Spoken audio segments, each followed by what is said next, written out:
Finally it has started. আচ্ছা, আমরা একটু পড়াশোনা শুরু করবো এখন। আগের লেকচারগুলো থেকে কোনো কোয়েশ্চেন থাকলে, if have any question from the previous lectures, please ask. And if you don't have question from those lectures, then I'll start lecture 5 today. Sir আমার একটা কোশ্চেন আছে। হ্যাঁ, করে ফেলো। স্যার ফেসবুকে যে ভিডিওটা দেওয়া হয়েছিল ওখানে বলা হয়েছিল যে অ্যাগার প্লেটটাকে হচ্ছে যখন ইনকিউবেটরে দিব তখন ওটা আপসাইড ডাউন। এটার রিজনটা একটু হুম। বলবেন, আমি না বুঝিনি। ও আচ্ছা আচ্ছা, এটা কি বুঝছিলাম। সেটা আপসাইড আপসাইড ডাউন করতে হয় কেন? কারণ হচ্ছে আমরা যদি নর্মালি রেখে দিই, যে লিডটা কি সেটা তো জানো, রাইট? ঢাকনা যেটা, হ্যাঁ। জি স্যার। তোমার লিডে হচ্ছে তোমার ইয়ে জমতে পারে। এটা দুইটা রিজন আছে। একটা হচ্ছে লিডে তোমার হচ্ছে আমরা যখন ইনকিউবেট করে রাখি, লিডে ধরো হচ্ছে এটাকে কি বলে জানি, ওই জলীয় বাষ্পের ইংলিশ কি? ওই জলীয় বাষ্পের ইংলিশ করে মনে আছে? Sir, water vapor. Sir, water vapor. হ্যাঁ, water vapour. Okay, thank you. তো লিডে হচ্ছে কি ওই জলীয় বাষ্প জমে আর কি, হ্যাঁ, ওয়াটার ভেপার জমতে থাকে। তা বেশি ওয়াটার ভেপার জমলে সেখানে হচ্ছে ড্রপলেট তৈরি হবে, তখন হচ্ছে টুক করে হচ্ছে মিডিয়ার উপরে পড়বে আর কি। এর ফলে যেটা হবে ওই যে, ধরো আমরা তো ব্যাকটেরিয়াটাকে স্ট্রিক করেছি হচ্ছে অ্যাগারের সারফেসে। এখন যদি উপর থেকে টুকটুক করে পানি পড়তে থাকে, তাহলে সারফেসটা ড্যামেজ হবে। ওকে, আর সারফেস ড্যামেজ হওয়া মানে আমাদের ওই আমরা যে স্ট্রিকিং করেছি, আমাদের ওই ব্যাকটেরিয়া ড্যামেজ হয়ে যাবে, সো গ্রোথ খারাপ আসবে। বুঝতে পারছো? জি স্যার, থ্যাংক ইউ। এটা একটা কারণ আর কি, হ্যাঁ। আরেকটা কারণ আছে। আরেকটা কারণ হচ্ছে তোমার ওই ধরো স্যাম্পলটা উপরে আছে, হ্যাঁ। তো বাতাসে অনেক সময় বাতাস এয়ারে খুব বেশি প্যাথোজেন থাকে না, বা তারপরেও থাকে, এয়ারেও মাইক্রোবস থাকে। তো দেখা যায় যে এগুলো যাতে যদি আমরা উল্টা করে রাখি, তাহলে হচ্ছে সহজে কিন্তু কন্টামিনেট করতে পারে না আর কি প্লেটটাকে। কারণ হচ্ছে আমরা উল্টা করে রাখতেছি মানে কি, এখন যদি airborne microbes can want to contaminate that, they have to go against the gravitational force, right? জি উপরের স্যার। দিকে যাচ্ছে। সো গ্র্যাভিটেশনাল ফোর্সের এগেনস্টে যে কন্টামিনেট করা আসলে টাফ আর কি, এয়ারবর্ন প্যাথোজেন গুলো, মানে এয়ারবর্ন মাইক্রোবস এর ক্ষেত্রে। এটা আরেকটা রিজন, যদি উল্টা করে রাখি। উল্টা করে রাখলে কন্টামিনেশনের chances low, reason one. And second reason হচ্ছে ওই ভ্যাপর জমে ড্রপলেট তৈরি হয়ে যাতে এগারের সারফেসটাকে ক্ষতি না করতে পারে। ওকে, আমরা সবসময় উল্টা করে রাখি এগারকে।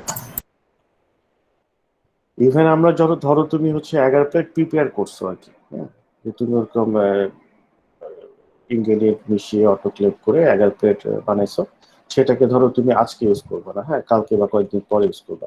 সেই ক্ষেত্রে আমরা হচ্ছে 11 প্লেটটাকে ভালো মতো এয়ার টাইট ভাবে প্যাকেট করে, হ্যাঁ, এই ধরো স্যালান র্যাপ কিনতে পাওয়া যায়, প্লাস্টিকের এগুলো র্যাপ র্যাপ কিনতে পাওয়া যায়, হ্যাঁ, ওটাতে ভালো মতো র্যাপ করে আমরা ফ্রিজে রেখে দিই। তো আমরা 4 ডিগ্রি সেলসিয়াস টেম্পারেচার আমরা যদি ভালো মতো প্যাক করতে পারি, যে কোনো ময়েশ্চার বের হবে না, আমরা এটাকে বেশ কয়েকদিন রাখতে পারি। If our fridge is good, যে 4 ডিগ্রি থেকে ফ্লাকচুয়েট করে না বেশি, তাহলে এটা ইভেন 2 উইকস, হ্যাঁ, 1 মাসও ঠিক থাকে। তা এই সময় যে আমরা যে স্টোর করি ফ্রিজে, তখনও উল্টে রাখতে হবে। শুধুমাত্র মিডিয়া প্রিপেয়ার করার সময় আমরা যখন এগারটা ঢেলি, মল্টের এগারটা ঢেলে দিই, তখন আসলে এটা লিকুইড থাকে। ওটা সলিড হওয়া পর্যন্তই সোজা হিসাব মানে থাকে হচ্ছে নর্মালি। বাট এই বাদে একবার যখন প্লেট প্রিপেয়ার হয়ে গেল, আমরা অলওয়েজ সেটাকে আপসাইড ডাউন করে রাখি।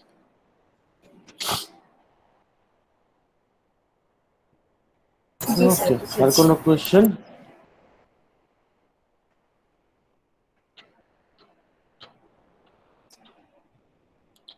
আচ্ছা, আর যদি কোয়েশ্চেন না থাকে, কারো কোয়েশ্চেন মনে আসলে পরে করো আর কি, হ্যাঁ, সমস্যা নেই।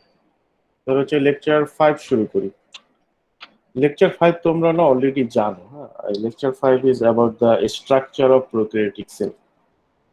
ধরো basically will discuss the structure of bacterial cell. যদি প্রোক্যারিওটিক সেল বলছি, যে মেইনলি ব্যাকটেরিয়াল সেল নিয়ে আলোচনা করা হবে। তো স্যার অলরেডি তোমরা এই প্রোক্যারিওটিক সেলের স্ট্রাকচার জানো।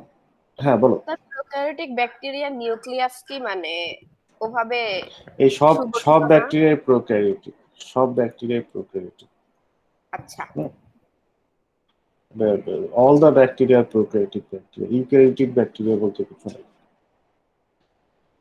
প্রোক্যারিওটিকের নিউক্লিয়াস হচ্ছে সুগঠিত ওইভাবে না, হ্যাঁ আমরা সেটাই বলতে পারি, কারণ যেটা হয় ইউক্যারিওটিক সেলের যে নিউক্লিয়াস সেটার স্ট্রাকচার অনেক কি বলা যায়, গুড স্ট্রাকচার আর কি। মানে একটা নিউক্লিয়ার ওটা একটা আলাদা অর্গানেলের মতো, একটা নিউক্লিয়ার মেমব্রেন থাকে, তার ভিতরে হচ্ছে ডিএনএ টা থাকে আর কি, হ্যাঁ। কিন্তু ব্যাকটেরিয়া সেলের ক্ষেত্রে ওইরকম না, কোনো নিউক্লিয়ার মেমব্রেন থাকে না, কোনো ডিফাইন্ড আলাদা মেমব্রেন বাউন্ড প্লেস থাকে না যেটার ভিতরে হচ্ছে নিউক্লিক অ্যাসিডটা থাকে। ওকে, আচ্ছা তাহলে আমরা হচ্ছে প্রোক্যারিওটিক সেলের স্ট্রাকচার নিয়ে আলোচনা করবো, এগুলো বেশিরভাগই তোমরা জানো। সো হচ্ছে হয়তো বা কিছু কিছু আমি অত তেমন একটা ডিটেলস আলোচনা করবো না আর কি। ওকে, শুরু করা যাক। আচ্ছা, এটা হচ্ছে প্রোক্যারিওটিক সেলের একটা কি বলা যায় কি মানে টিপিক্যাল ফটো আপনার প্রোক্যারিওটিক সেল, এটা একটা কার্টুন ফটো আর কি, হ্যাঁ, মডেল ফটো। আর এই ডানে যেটা দেখতেছে এটা হচ্ছে রিয়েল ফটো, এটা হচ্ছে রিয়েল ফটো। তো এটা হচ্ছে খুব হাই মানে পাওয়ারফুল মাইক্রোস্কোপ দিয়ে তোলা। ইভেন আমরা ধরো ইউজুয়ালি যে মাইক্রোস্কোপ গুলো ইউজ করি সেই মাইক্রোস্কোপে এত হাই ম্যাগনিফিকেশন দেখা পসিবল না। This one, I think this one has taken by electron microscope. Electron microscope খুব হাই ম্যাগনিফিকেশন ছবি তোলা যায়, রেজুলেশন খারাপ হয়, ম্যাগনিফিকেশন অনেক বেশি, রেজুলেশন খারাপ। যাই হোক, সো এটা রিয়েল ফটো আর এটা হচ্ছে একটা কি বলে মডেল ফটো বলতে পারো। এবং it's showing almost all the components that a prokaryotic cell may contain. Okay, তো কি কি থাকে, যেমন ধরো মাঝখানে হচ্ছে একটা এরিয়া থাকে যেখানে হচ্ছে তোমার ঠিক মাঝখানে না, মানে they have a area where all the nucleic acid are, এটাকে নিউক্লিয়ার এরিয়া বা নিউক্লিয়েট বলা হয় অনেক সময়, হ্যাঁ। তো এই এরিয়াটা হচ্ছে তোমার এই মাঝখানে হবে এমন কোনো কথা নেই, যে কোনো সাইডেই হতে পারে, হ্যাঁ। এবং এই নিউক্লিয়ার এরিয়াটা মেমব্রেন বাউন্ড না, এটা একটা মানে ইউক্যারিওটিকের পরের লেকচারে আমরা ইউক্যারিওটিক সেল করবো, তখন দেখবো যে ইউক্যারিওটিকের যে নিউক্লিয়াস, সরি যে নিউক্লিয়ার এরিয়া, সেটা চারিদিকে আরেকটা মেমব্রেন আছে। প্রোক্যারিওটিক সেলে এই মেমব্রেনটা নাই। ওকে, তবে তার মানে এই না যে নিউক্লিক অ্যাসিড গুলো পুরো সেলে হচ্ছে স্প্রেড অবস্থায় থাকে, no it's not like that. একটা পার্টিকুলার এরিয়াতেই থাকে, একটু কম্প্যাক্ট অবস্থায় থাকে সব ডিএনএ গুলো। ওকে, আচ্ছা এই নিউক্লিয়ার এরিয়া থাকে জিনোমিক ডিএনএ, জিনোমিক ডিএনএ বাদেও প্রোক্যারিওটিক সেলে কিছু, আচ্ছা এটাকে জিনোমিক ডিএনএ কি এটাকে ক্রোমোজোমাল ডিএনএ বলে আর কি। এই ক্রোমোজোমাল ডিএনএ বাদেও তোমার প্রোক্যারিওটিক সেলে কিছু এক্সট্রা ডিএনএ থাকে যেগুলোকে প্লাজমিক ডিএনএ বলে আর কি, হ্যাঁ, একটু রাউন্ড শেপের হয় এদের স্ট্রাকচারটা। এই ক্রোমোজোমাল ডিএনএ বাদেও প্রোক্যারিওটিক সেলে প্লাজমিক ডিএনএ নামে আরো কিছু ডিএনএ থাকে আর কি, হ্যাঁ। প্লাজমিক ডিএনএ গুলো যে কোনো জায়গায় থাকতে পারে সেলে, they can move around in the cytoplasm. Eukaryotic সেলে প্লাজমিক ডিএনএ থাকে না। এই প্লাজমিক ডিএনএ এর আরেকটা নাম হচ্ছে এক্সট্রা ক্রোমোজোমাল ডিএনএ। ইউক্যারিওটিক সেলে এক্সট্রা ক্রোমোজোমাল ডিএনএ থাকে না আর কি। স্যার আচ্ছা, প্লাজমিড কি সব ব্যাকটেরিয়াতে থাকবে? সব ব্যাকটেরিয়াতে থাকবে এমন কোনো কথা নেই, তবে মোটামুটি থাকতে পারে, হ্যাঁ। আর ধরো কোনো একটা ব্যাকটেরিয়াতে প্লাজমিড নাই, সেই ব্যাকটেরিয়াতে প্লাজমিড যেতে পারে। ওকে, সব ব্যাকটেরিয়াতে প্লাজমিড আছে এটা বলা ঠিক হবে না, but bacteria can easily get plasmid. Plasmid এক ব্যাকটেরিয়া থেকে আরেক ব্যাকটেরিয়ায় হচ্ছে মুভ করতে পারে আর কি, বুঝতে পারছো? কিভাবে মুভ করতে পারে সেটা আপাতত বোঝার দরকার নেই, সেটা প্রসেস আলাদা, সেগুলো পরে বুঝবা। তাহলে আপাতত একটু জানো মুভ করতে পারে এক ব্যাকটেরিয়া থেকে আরেক ব্যাকটেরিয়া।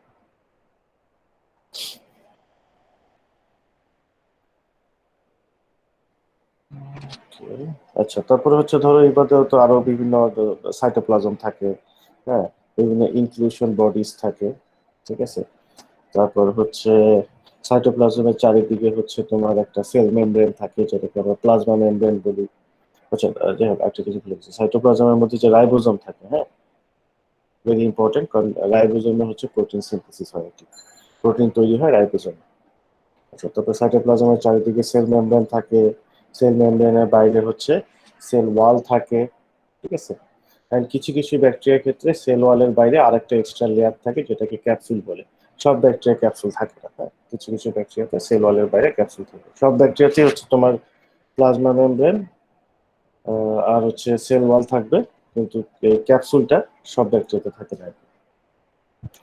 ওকে, তারপরে হচ্ছে এই কিছু কিছু ব্যাকটেরিয়াতে হচ্ছে তোমার প্রোক্যারিওটিক সেলে এরকম সুতার মতো কিছু স্ট্রাকচার থাকে, থ্রেড লাইক স্ট্রাকচার, যে ছোট ছোট সুতা, তারপরে বড় লম্বা সুতা।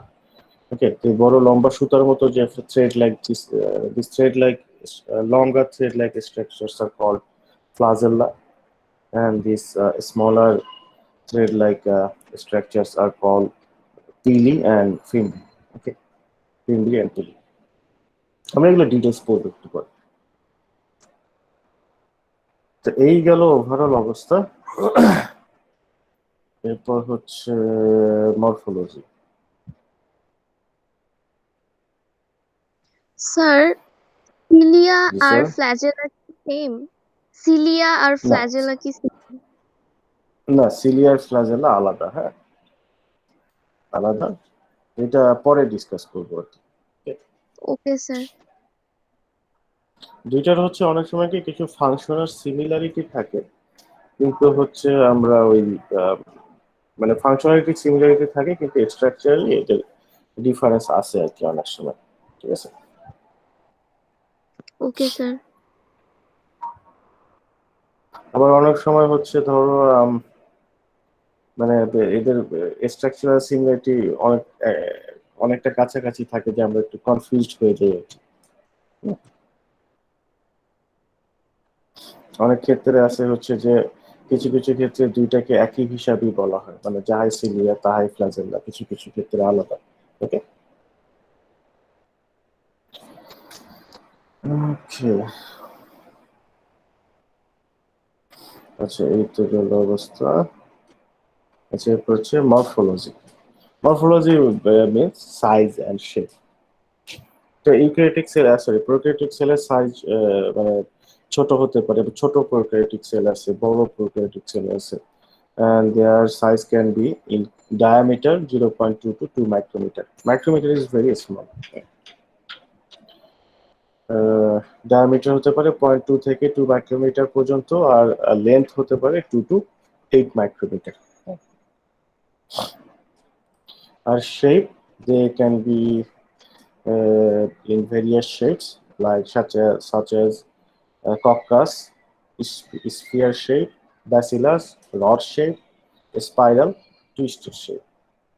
আর মাল্টিপ্লিকেশন সেল ডিভিশন বা মাল্টিপ্লিকেশন ঘটে বাইনারি ফিশন প্রক্রিয়া, প্রোক্যারিওটিক সেলের ক্ষেত্রে। ওকে, তো আমরা বাইনারি ফিশন কি ডিটেইলস পরে দেখব। ওকে,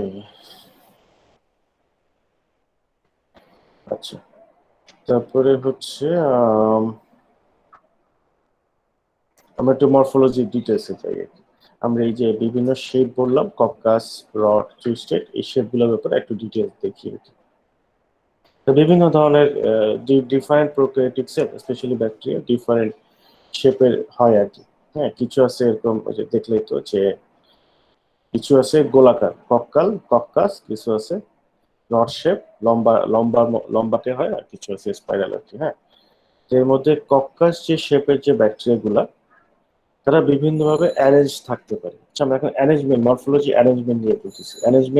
অ্যারেঞ্জমেন্ট মানে কি, যে ধরো আহ, কিছু কক্কাস ব্যাকটেরিয়া আছে যারা হচ্ছে আলাদা আলাদা থাকে আর কি। হ্যাঁ, তারা আরেকজনের সাথে থাকে না। কিছু কক্কাস ব্যাকটেরিয়া আছে, মানে এরকম গোলাকার ব্যাকটেরিয়া আছে, যারা অলওয়েজ আরেকটা সেম ব্যাকটেরিয়ার সাথে লেগে থাকে। ওদেরকে আমরা ডিপ্লোকক্কি বলি। হ্যাঁ, ডিপ্লো মানে হচ্ছে দুই, ডিপ্লোকক্কি বলি। ডিপ্লোকক্কি যেসব ব্যাকটেরিয়া আছে তারা সব সময়, বা যেসব প্রোক্যারিওটিক সেল আছে তারা সবসময় হচ্ছে দুইজন দুইজন একসাথে থাকবে এইভাবে। হ্যাঁ, এগুলা কিন্তু রিয়েল ফটো, এই ডানে যেগুলো দেখতেছো এটা কার্টুন ফটো, এটা রিয়েল ফটো আর কি। তো ওই যে দুইটা দুইটা করে থাকবে, কেন এটার ব্যাখ্যা আমরা জানি না। ওকে, এই দুইটা কিন্তু একটা ব্যাকটেরিয়া না, এখানে দুইটা ব্যাকটেরিয়া আছে। হ্যাঁ, কিন্তু সবসময় তারা একসাথে লেগে থাকবে, দুইটা দুইটা করে থাকবে। ওকে, মানে তাদের অ্যারেঞ্জমেন্টটা হচ্ছে এরকম। এদেরকে ডিপ্লোকক্কি বলি। কিছু ব্যাকটেরিয়া আছে, কক্কাস ব্যাকটেরিয়া, যারা হচ্ছে একটা চেইনের মতো থাকে। হ্যাঁ, দুইটা না, একসাথে অনেকগুলো পরপর যুক্ত থেকে একটা চেইনের মতো থাকে। এদেরকে বলি আমরা স্ট্রেপ্টোকক্কি। কিছু আছে এরকম চার মানে চারজন একসাথে থাকে, ওকে, 4 ব্যাকটেরিয়া দে অলওয়েজ টুগেদার, হ্যাঁ। এবং মাইক্রোস্কোপের নিচে দেখলেও না আমরা এইভাবেই দেখি, ধরো এই ব্যাকটেরিয়া হচ্ছে আমরা কালচার গ্রো করালাম কালচার মিডিয়াতে, then we observe them under microscope, okay, under microscope for diplococci, diplococci looks like this, হ্যাঁ, বুঝতেই পারবে যে দুইটা দুইটা একসাথে আছে। স্ট্রেপ্টোকক্কি এরকম দিয়ে বুঝবা যে চেইন আকারে আছে, হ্যাঁ। তারপরে যে ব্যাকটেরিয়া চারটা চারটা সেল একসাথে থাকে তাদেরকে বলা হয় টেট্রাড। কেউ আছে হচ্ছে আটটা, 1 2 3 4 5 6 7 8, 8 bacteria, they are always together, they are called sarcinae, and there are some bacteria, they are some coccus bacteria, they remains like this, অনেকজন একসাথে থাকে, এদেরকে বলা হয় স্টেফাইলোকক্কি, ওকে। কেন এরা এইভাবে থাকে উই ডোন্ট নো।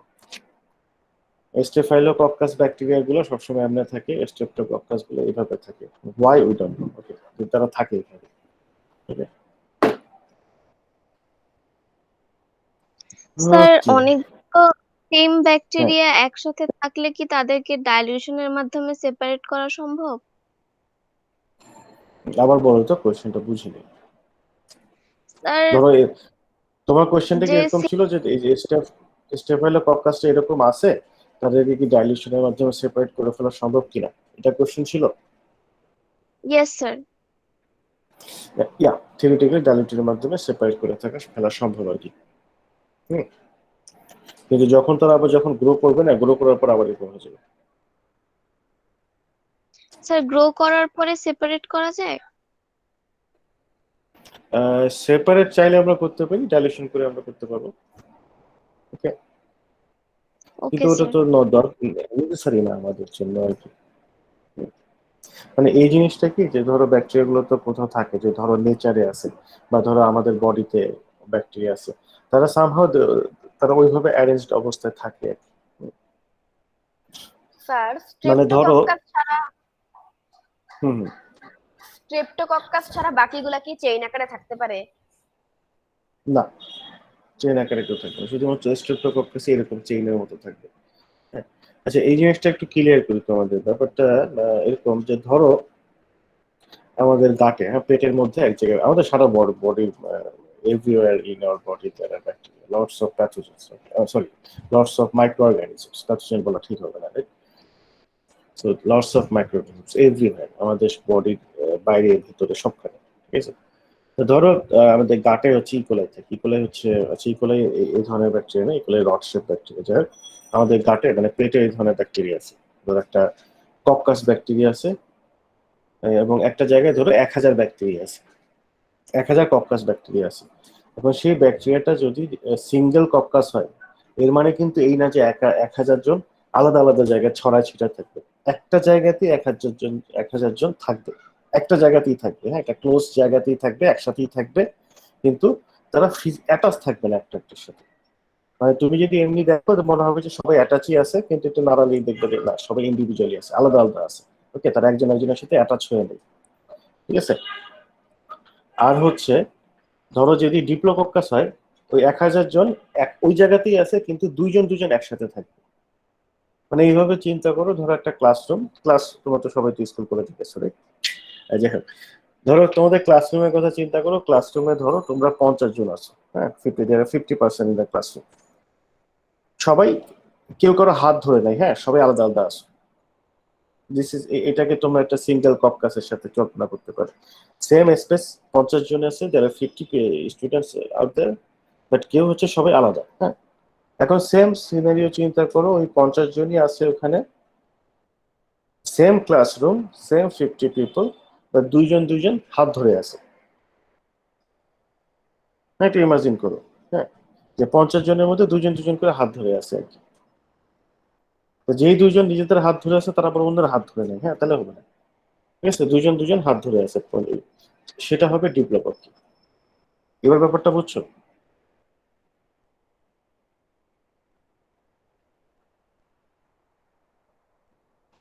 এই বুঝছো নাকি তোমরা? Yes, sir. জি স্যার। ওকে, গুড। হুম, আচ্ছা, তারপর হচ্ছে এটা তো গেল হচ্ছে কক্কাসের মরফোলজি, এরপর হচ্ছে ব্যাসিলাস। ব্যাসিলাস শেপ যে ব্যাকটেরিয়া গুলো আছে তাদের মরফোলজি। ব্যাসিলাসটা হচ্ছে এরকম লম্বা সাইজের হয় আর কি, হ্যাঁ, rod shape, we call them rod shape.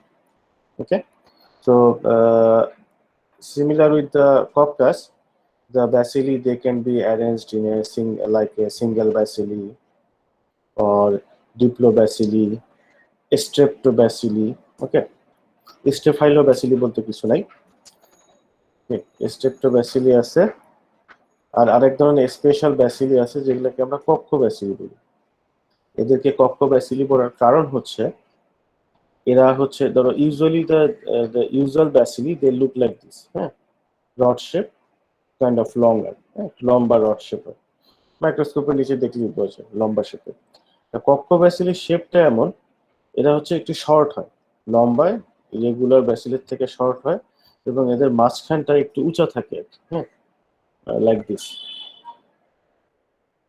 Okay, so they are bacilli but they are not true bacilli. তাদের মাঝখানে আবার একটু রাউন্ড শেপ থাকে, ধরো পেটের কাছে একটু মোটা থাকে। তো আমরা যখন মাইক্রোস্কোপের নিচে দেখি এগুলো, মাঝে মাঝে কনফিউশন চলে আসে যে এটা কি কক্কাস নাকি। মাইক্রোস্কোপের নিচে অনেক সময় দেখে কক্কাসের মতো দেখায়, বাট ভালো মতো দেখলে বোঝা যায় যে না, দে আর নট ট্রু কক্কাস, হ্যাঁ, কিছুটা লম্বা। এদেরকে আমরা কক্ষ ব্যাসিলি বলি। তো ট্রু কক্কাস হচ্ছে মাইক্রোস্কোপের নিচে সহজেই বোঝা যায়, মাইক্রোস্কোপের নিচে দেখলেই বোঝা যায় কক্কাস ব্যাকটেরিয়া। তারপরে হচ্ছে ব্যাসিলিও সহজেই বোঝা যায়, ঠিক আছে, কিন্তু কক্ষ ব্যাসিলি গুলো খুবই কনফিউজ করে ফেলে।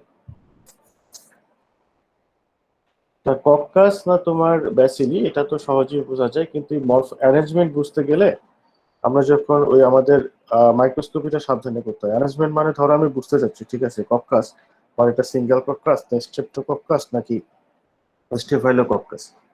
তো এই ক্ষেত্রে হয় কি, আমরা যে ধরো কালচার করার পরে মাইক্রোস্কোপে দেখার আগে তো হচ্ছে আমাদের স্লাইডের মধ্যে এটাকে প্রসেস করতে হবে, হ্যাঁ, স্লাইডের মধ্যে নিতে হবে কালচার ব্যাকটেরিয়াটা, তারপর সেটাকে একটু প্রসেস করে স্টেইনিং করতে হবে, মানে কালারিং করতে হবে, তারপর আমরা মাইক্রোস্কোপের নিচে দেখবো।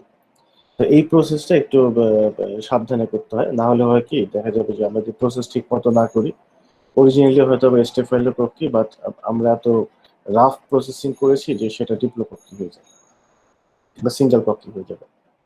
তো অ্যারেঞ্জমেন্ট দেখতে গেলে একটু প্রসেসিংটা সাবধানে করতে হয়। তো এগুলো হচ্ছে এক্সপেরিমেন্টাল প্রসিডিউর, তো এগুলো আসলে হাতের ব্যাপার আছে, হ্যাঁ, যে ওয়েট ল্যাবের আমরা যখন ল্যাবরেটরিতে কাজ করি একটা হ্যান্ড স্কিলের ব্যাপার আছে, এগুলো তোমাদের একসময় কাজ করতে করতে প্রয়োগ করবে।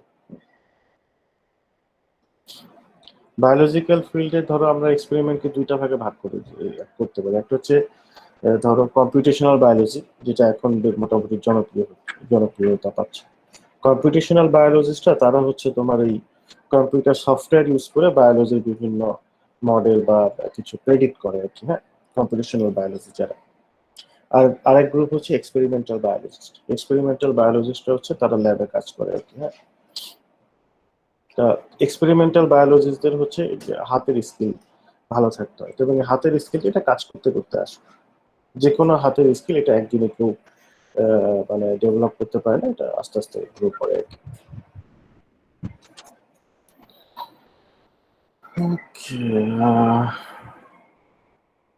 যাই হোক, তো এইগুলো হচ্ছে কি গেল ব্যাসিলি। আচ্ছা, এই বাদে এই কক্কাস এবং ব্যাসিলি বাদে আরেক ধরনের আছে স্পাইরাল শেপ।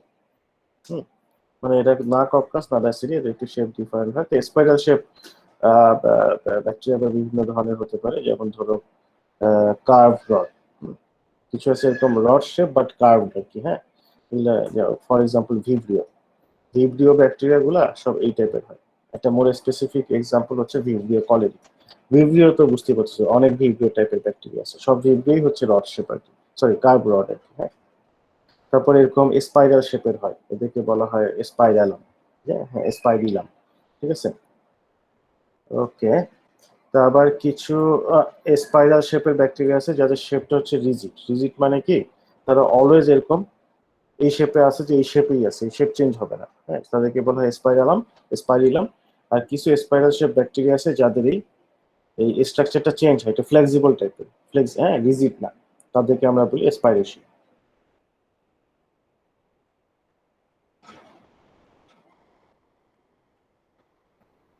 ওকে, আচ্ছা, ইউজুয়ালি যত ব্যাকটেরিয়া আছে আহ, সবাই হচ্ছে মনোমরফিক। ইউজুয়ালি মনোমরফিক মানে কি, ধরো যে ব্যাকটেরিয়াটা ব্যাসিলাস সে অলওয়েজ ব্যাসিলাস, যে কক্কাস সে অলওয়েজ কক্কাস, যে স্পাইরিলাম সে অলওয়েজ স্পাইরিলাম। মনোমরফিক মানে একটা মরফোলজিতে থাকতে পারে। হাউএভার কিছু কিছু ব্যাকটেরিয়া আছে যারা প্লিওমরফিজম শো করতে পারে, তাদেরকে প্লিওমরফিক ব্যাকটেরিয়া বলে। প্লিওমরফিক মানে তারা এক এক সময় এক একটা শেপে থাকতে পারে। ধরো এক সময় হচ্ছে তারা রড শেপে আছে, আর একটা সময় তারা হচ্ছে ধরো ওই রাউন্ড শেপে আছে, ঠিক আছে। এবার ধরো এক সময় রড শেপে আছে, আর এক সময় হচ্ছে স্পাইরাল শেপে আছে। But most of the bacteria actually monomorphic. There are some bacteria who are pleomorphic. আচ্ছা, এই তো গেল মরফোলজি। এখন হচ্ছে দেন সেল ওয়াল। সেল ওয়ালের স্ট্রাকচার কি তোমরা অলরেডি তোমরা জানো, হ্যাঁ। সেল মেমব্রেনের বাইরে থাকে cell wall. Usually cell wall হচ্ছে একটু সেমি রিজিড, ওকে, প্লাজমা মেমব্রেনের ঠিক বাইরে থাকে, ঘিরে থাকে। তো সেল ওয়ালের উপকারিতাটা কি, ফাংশন কি, অনেক কাজ করে আর কি। ধরো it helps determine the shape of the cell, হ্যাঁ। It helps the cell to protect from osmotic pressure. যখন ধরো ব্যাকটেরিয়া ধরো কোথাও আছে, এখন একটা জায়গায় আছে, তো অনেক সময় দেখা যায় যে সেলের ভিতরের যেই কনসেন্ট্রেশন আর বাইরের কনসেন্ট্রেশন এক্সাক্ট সেম না, হ্যাঁ। এবং মোস্ট অফ দ্য ক্ষেত্রে এরকমই হবে, এক্সাক্ট সেম হবে না। তো তখন একটা অসমোটিক প্রেশার ফিল করবে সেলটা। সেল ওয়াল যেহেতু একটু রিজিড টাইপ, একটু শক্তপোক্ত, হ্যাঁ, সেমি রিজিড টাইপের, it can protect the cell from that osmotic pressure, okay. Osmotic pressure আবার যদি বেশি হয়ে যায় তখন সেল লাইস করবে। লাইস মানে ভেঙে যাওয়া আর কি, হ্যাঁ। একটা সার্টেন লেভেল পর্যন্ত সেল ওয়াল অসমোটিক লাইসিসকে প্রিভেন্ট করতে পারে। Cell wall protect the cell from toxic substances. For some pathogens, the cell wall help them to cause the disease. Okay. মানে কিছু কিছু প্যাথোজেনিক ব্যাকটেরিয়ার ক্ষেত্রে সেল ওয়ালটা তাদেরকে সাহায্য করে তাদের টার্গেট সেলের সাথে অ্যাটাচ করতে। টার্গেট সেল মানে ধরো একটা হিউম্যান প্যাথোজেন, হিউম্যানকে ইনফেক্ট করে, তো সেই ব্যাকটেরিয়াটার ডিজিজ করতে গেলে প্রথম কাজ হচ্ছে তাকে হিউম্যান সেলের সাথে অ্যাটাচ হতে হবে আর কি, হ্যাঁ। তা কিছু কিছু ব্যাকটেরিয়ার সেল ওয়াল এটা হেল্প করে আর কি, হ্যাঁ। সেল ওয়ালটা হেল্প করে এই হোস্ট সেলের সাথে অ্যাটাচ করতে। ওকে, তারপর অনেক অ্যান্টিবায়োটিক যেগুলো আমরা খাই, অ্যান্টিবায়োটিক হচ্ছে সেল ওয়ালকে টার্গেট করে ডেভেলপ করা আর কি। ব্যাকটেরিয়ার সেল ওয়ালটাকে ড্যামেজ করে দেয়, কারণ ব্যাকটেরিয়ার সেল ওয়াল ড্যামেজ হলে ব্যাকটেরিয়া এমনি মরে যাবে। সব অ্যান্টিবায়োটিক ব্যাকটেরিয়ার সেল ওয়ালকে টার্গেট করে না, হ্যাঁ। কিছু অ্যান্টিবায়োটিক আছে যেগুলো ব্যাকটেরিয়ার সেল ওয়ালটাকে টার্গেট করে আর কি, সেল ওয়ালটাকে ড্যামেজ করে। আচ্ছা, এরপর হচ্ছে গ্রাম পজিটিভ আর গ্রাম নেগেটিভ সেল ওয়াল। আমি একটু ব্যাকগ্রাউন্ড বলি যে এটার সিগনিফিকেন্স কি। যত ব্যাকটেরিয়া আছে, ওকে, তো সব ব্যাকটেরিয়া গুলোকে দুইটা গ্রুপে আমরা ভাগ করতে পারি। আচ্ছা, এইভাবে না বলি বলি, যত ব্যাকটেরিয়া আছে এই ব্যাকটেরিয়া গুলোর সেল ওয়ালের বেসিক স্ট্রাকচার দুই রকমের হতে পারে, ওকে। বেসিক স্ট্রাকচার হতে পারে দুই রকমের। এক গ্রুপের ব্যাকটেরিয়া আছে যাদের সেল ওয়ালটা একটু ঠিক সেল ওয়াল, হ্যাঁ। আর এক গ্রুপের ব্যাকটেরিয়া আছে এরা হচ্ছে, এদের সেল ওয়াল হচ্ছে থিন। যত ব্যাকটেরিয়া আছে বিভিন্ন, there are lots of many different types of bacteria, but if we look at the cell wall, either they have a thicker cell wall or a thinner cell wall, হ্যাঁ। দুইটা particular স্ট্রাকচারের sell ওয়ালই থাকতে পারে। এর উপর base করে আমরা এই ব্যাকটেরিয়াগুলোকে দুইটা ভাগে ভাগ করতে পারি। এক গ্রুপ ব্যাকটেরিয়াকে বলি গ্রাম পজিটিভ, আর এক গ্রুপকে বলি গ্রাম নেগেটিভ। আসলে কেন গ্রাম পজিটিভ আর গ্রাম নেগেটিভ বলি, এই ক্রিশ্চিয়ান গ্রাম নামে একজন সায়েন্টিস্ট ছিলেন, উনি হচ্ছে একটা মেথড বা টেকনিক ডেভেলপ করেছিল, যেই টেকনিক দিয়ে আমরা হচ্ছে এই যে দুইটা ডিফারেন্ট সেল ওয়ালের কথা বললাম, দুইটা ডিফারেন্ট সেল ওয়ালকে ভিজুয়ালাইজ করতে পারি, ঠিক আছে। এই ওনার ডেভেলপ করা মেথড অনুযায়ী, তো ওনার ডেভেলপ করা মেথড অনুযায়ী আমরা মানে বেসিক্যালি আমরা স্টেইন করি আর কি সেলকে। স্টেইনিং করার পর মাইক্রোস্কোপের নিচে দেখি যে একটা সেল ওয়াল আছে ঠিক, একটা সেল ওয়াল থিনার। তো ঠিক সেল ওয়ালটাকে গ্রাম পজিটিভ সেল ওয়াল উনি নাম দিয়েছেন, থিনারটাকে গ্রাম নেগেটিভ নাম দিয়েছেন। এই জন্যই আমরা বলি গ্রাম positive cell wall, gram negative cell wall. Actually Based on this, the cell wall, we name the bacteria as gram positive bacteria and gram negative bacteria. So এটা কিন্তু একটা ক্লাসিফিকেশন সিস্টেম ব্যাকটেরিয়াকে।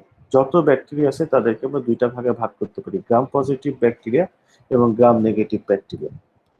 কারণ তাদের সেল ওয়াল ডিফারেন্ট আছে। এখন question হচ্ছে, ওকে cell wall different, এটা significance, এটা একটা বড় সিগনিফিকেন্স আছে। ক্যারেক্টারিস্টিক্যালি গ্রাম পজিটিভ এবং গ্রাম নেগেটিভ ব্যাকটেরিয়াগুলোর বেশ ডিফারেন্ট ক্যারেক্টার শো করে আর কি। যে প্যাথোজেনিক ব্যাকটেরিয়াগুলো আছে, গ্রাম নেগেটিভ প্যাথোজেনিক ব্যাকটেরিয়া এবং গ্রাম পজিটিভ প্যাথোজেনিক ব্যাকটেরিয়া, তাদের disease causing a significance difference আছে। The way they cause the disease, the way this bacteria behave differ between gram positive bacteria and the gram negative bacteria. ঠিক আছে, ওকে। এবং এটার কারণও কিন্তু যে তাদের যে, হ্যাঁ বলো। স্যার এই স্লাইডে একটা কনফিউশন ছিল লাস্ট পয়েন্টটা এবং গ্রাম নেগেটিভ সেল ওয়াল। এখানে লেখা আছে যে 2 to 7 nanometre of peptidoglycan layer হবে covered by a 7 to 8 nanometre thick outer membrane। এই আউটার মেমব্রেন জিনিসটা কি এখানে? আচ্ছা, আমি এটাতে আসতেছি। হ্যাঁ, এটা তো এখন আসি নাই, আমি এটা ব্যাখ্যা করব। ঠিক আছে, ওকে স্যার। আচ্ছা এখন হচ্ছে আমরা কই আছি, হ্যাঁ এই যে গ্রাম পজিটিভ এবং গ্রাম নেগেটিভ কেন আলাদা, যে এই ভদ্রলোকে ডেভেলপ করা মেথডে স্টেনিং করার পর তারা ডিফারেন্ট দেখায়। ডিফারেন্ট দেখায় কি, গ্রাম পজিটিভ সেল ওয়াল একটু থিক, এবং তুমি এই ক্রিশ্চিয়ান গ্রাম সাহেবের ডেভেলপ করা টেকনিকে স্টেনিং করার পর দেখবা, মাইক্রোস্কোপের নিচে দেখলে দেখবা যে গ্রাম পজিটিভ যে ব্যাকটেরিয়াগুলো তাদের দে লুক পার্পল, আর গ্রাম নেগেটিভ যে ব্যাকটেরিয়া গুলো দে লুক পিঙ্ক। হ্যাঁ, যে ছবি দেখছিল না আগের লেকচারে, যে পার্পল কালার পিঙ্ক কালারের, ওই আর কি। হ্যাঁ, গ্রাম পজিটিভ গুলো অলওয়েজ পার্পল হয়, গ্রাম নেগেটিভ গুলো অলওয়েজ পিঙ্ক হয়। কেন, এটা আমি তোমাদের বলতেছি। তা কেন ডিফারেন্ট কালার হয় এটা বুঝতে গেলে আমাদের হচ্ছে সেল ওয়ালের স্ট্রাকচার বুঝতে হবে। হ্যাঁ, আমরা আগে ছবি দেখি cell wall. Ultra structure of gram positive bacteria cell wall. Ultra structure মানে কি, অনেক ধরো high magnified details structure. Ultra structure যখনই আমরা আলট্রা স্ট্রাকচার শব্দটি ইউজ করি, এর মানে হচ্ছে ধরো highly magnified detail photo structure. আচ্ছা, এই হচ্ছে ধরো একটা গ্রাম পজিটিভ ব্যাকটেরিয়া, এটা হচ্ছে সেল ওয়াল আর কি। হ্যাঁ, এই নিচেরটা কিন্তু সেল ওয়াল না, নিচের অংশটা। ওকে, এটা হচ্ছে সেল মেমব্রেন, এই হলুদ যেটা। হ্যাঁ, সেল মেমব্রেনের কেন এরকম লিপিড বাইলেয়ার, এটা আমরা পরে দেখবো সেল মেমব্রেনের স্ট্রাকচার করার সময়। ঠিক আছে, এটা সেল মেমব্রেন। এই সেল মেমব্রেনের পরেরটা, হ্যাঁ this is not a cell wall, this is the cell membrane. এই যে হলুদ যে এটা দেখা যাচ্ছে, হ্যাঁ দুই দিকে গোল গোল মাথা হলো, দিস ইজ সেল মেমব্রেন।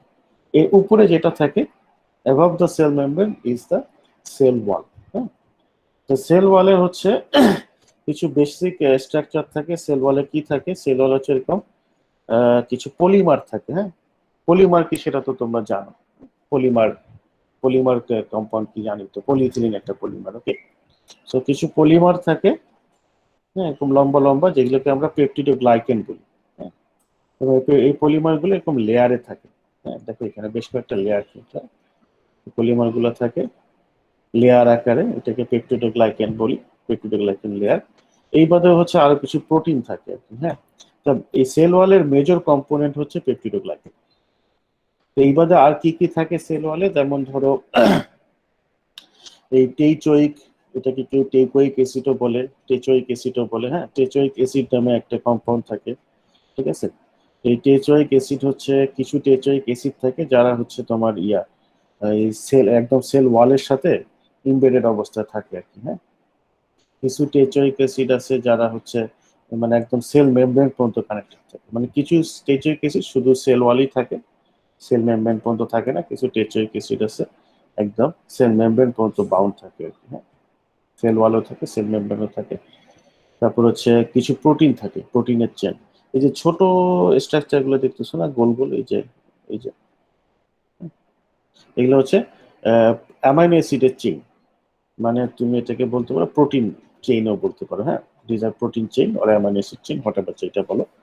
তা প্রোটিন চেইন, তা এরা হচ্ছে তোমার করে আর কি, ক্রস, অনেকটা হচ্ছে একটা মেশ লাইক স্ট্রাকচার তৈরি করে, ক্রস লিঙ্ক তৈরি করে। এই প্রোটিনগুলোর কাজ হচ্ছে তারা এই যে পেপটিডোগ্লাইকেন দেখতেছি আমরা, একটা পেপটিডোগ্লাইকেনকে একটা পেপটিডোগ্লাইকেনের সাথে কানেক্ট করে, প্লাস পেপটিডোগ্লাইকেন লেয়ারটাকে সেল মেমব্রেনের সাথে কানেক্ট করে, ঠিক আছে? So basically these are the major component of A cell wall.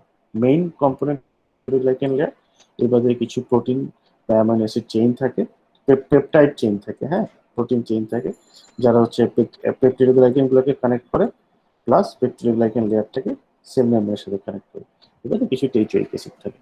Okay, this is the sir, major component. আমার একটু টেকনিক্যাল ইয়েপ। ইস্যুর কারণে হচ্ছে গিয়ে নেট একটু চলে গেছিল, তো আমি গ্রাম পজিটিভ আর নেগেটিভ জিনিসটা একটু মিস করেছি, আপনি কি একটু বলতে পারবেন? না, আমি ওইটাই ব্যাখ্যা করতেছি, হ্যাঁ, যে গ্রাম পজিটিভ এবং গ্রাম নেগেটিভের মেজর ডিফারেন্স হচ্ছে সেল ওয়ালে। ওকে, মেজর ডিফারেন্স হচ্ছে সেল কিরকম? ওয়ালে। তো আমরা হচ্ছে সেল ওয়ালের স্ট্রাকচারটা নিয়েই বলতেছি। হ্যাঁ, কি বললাম? সেল ওয়ালের স্ট্রাকচারের মেজর কারণে মানে গ্রাম পজিটিভ আর নেগেটিভ এই জিনিসটা আমি পার্থক্য ঠিক কিভাবে করি? মানে শুধু একটা সেল ওইটাই, ওয়ালের। ওইটা বুঝতে গেলে আমাদের হচ্ছে সেল ওয়ালের স্ট্রাকচারটা বুঝতে হবে। হ্যাঁ, সেটা আমি এখনো ব্যাখ্যা করিনি, আমি আসতেছি। ওকে, আচ্ছা স্যার, আরেকটা আগে ব্যাপার আমাদের হচ্ছে স্ট্রাকচারটা স্যার, দেখতে হবে। আপনি কি হুম, বলেছেন যে গ্রাম পজিটিভ আর নেগেটিভ হচ্ছে গিয়ে মানে কোনো কালার প্রদর্শন করবে? হ্যাঁ, ডিফারেন্ট কালার দিবে। গ্রাম পজিটিভ হচ্ছে, গ্রাম পজিটিভ কি কালার দেবে বলেছি? গ্রাম পজিটিভ হচ্ছে purple, purple, okay, thank you. আর গ্রাম নেগেটিভ হচ্ছে পিঙ্ক কালার। হ্যাঁ, এখন কেন ডিফারেন্ট কালার গ্রাম দেয় সেটা নেগেটিভ কি বুঝতে কালার? গেলে আমাদের, গ্রাম নেগেটিভ হচ্ছে pink colour. Okay, pink, please আচ্ছা। Look the slides carefully. হ্যাঁ, সবকিছু স্লাইড লেখা আছে। ওকে। যাক, এখন হচ্ছে যে কেন ডিফারেন্ট সেটা বুঝতে গেলে আমাদের সেল ওয়ালের স্ট্রাকচার বুঝতে হবে। ওকে, তো সেল ওয়াল স্ট্রাকচার হচ্ছে তোমার ডিফারেন্ট হয়, যে গ্রাম পজিটিভের সেল ওয়াল হচ্ছে থিক হয়, আর গ্রাম নেগেটিভের সেল ওয়াল হচ্ছে থিন হয়। কেন থিক আর থিন হয় সেটা তো আসতেছে। হ্যাঁ, তার আগে আমাদের স্ট্রাকচার বুঝি। সেটা হচ্ছে গ্রাম পজিটিভের সেল ওয়াল, সেল ওয়াল। ওকে, আমরা দেখলাম যে এখানে পেপটিড লেয়ার থাকে, তারপরে পেপটাইড চেইন থাকে, টেইচোইক অ্যাসিড থাকে। ওকে, আচ্ছা, এখন আমরা একটু গ্রাম নেগেটিভের সেল ওয়াল দেখি। এটা গ্রাম নেগেটিভের সেল ওয়াল, ঠিক আছে? এই নিচেরটা হচ্ছে প্লাজমা মেমব্রেন, তার প্লাজমা মেমব্রেনের উপরেরটা হচ্ছে সেল ওয়াল।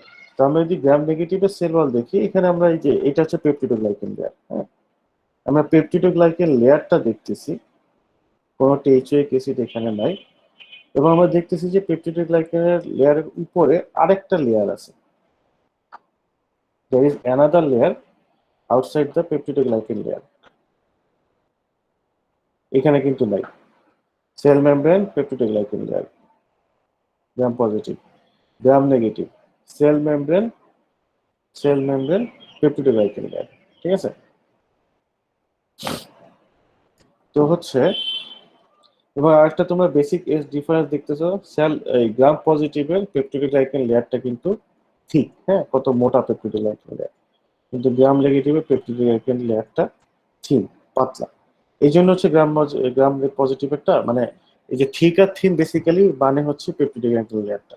গ্রাম পজিটিভের পেপটিডোগ্লাইকেন লেয়ার ঠিক, গ্রাম নেগেটিভের পেপটিডোগ্লাইকেন লেয়ার থিন।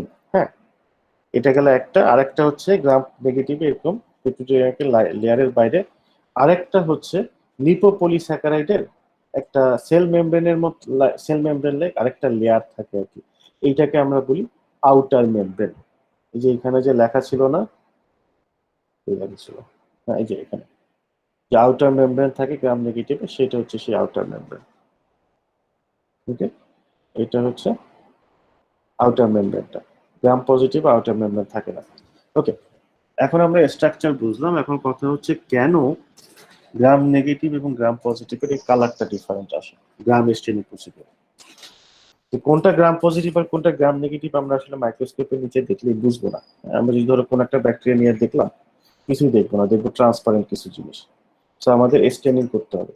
তো গ্রাম স্টেনিং ওই ক্রিশ্চিয়ান গ্রামে ডেভেলপ করা মেথড দিয়ে আমরা যখন মানে স্টেইনিং করি, তারপর আমরা দেখি যে গ্রাম পজিটিভের দিল হচ্ছে এক কালার, গ্রাম নেগেটিভ আরেক কালার। তো কেন, এখন আমরা একটু সেটা দেখি। আমরা তো স্ট্রাকচার বুঝলাম। ওকে, আচ্ছা, কারণ যেটা হচ্ছে এই গ্রাম স্টেনিং এখানে আছে। আচ্ছা, গ্রাম স্টেনিং প্রসিডিউরটা এখানে সম্ভবত নাই।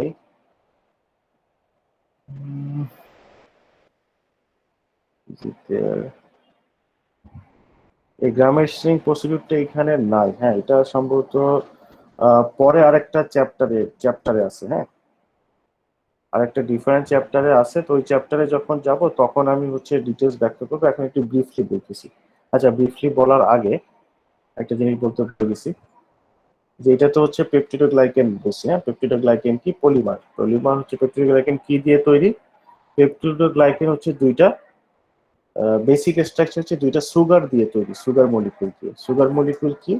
একটা হচ্ছে এন এসিটাইল গ্লুকোজামিন, আর একটা হচ্ছে এন এসিটাইল মিউরামিক অ্যাসিড। হ্যাঁ, এন এসিটাইল গ্লুকোজামিন আর এন এসিটাইল মিউরামিক অ্যাসিড এই দুইজন হচ্ছে একটা একটার সাথে যুক্ত হয়। N acetyl glucosamine, N acetyl muramic acid যুক্ত স্যার হয়ে একটা আমাদের যে ইউনিট স্ট্রাকচার তৈরি করতে করে। হবে।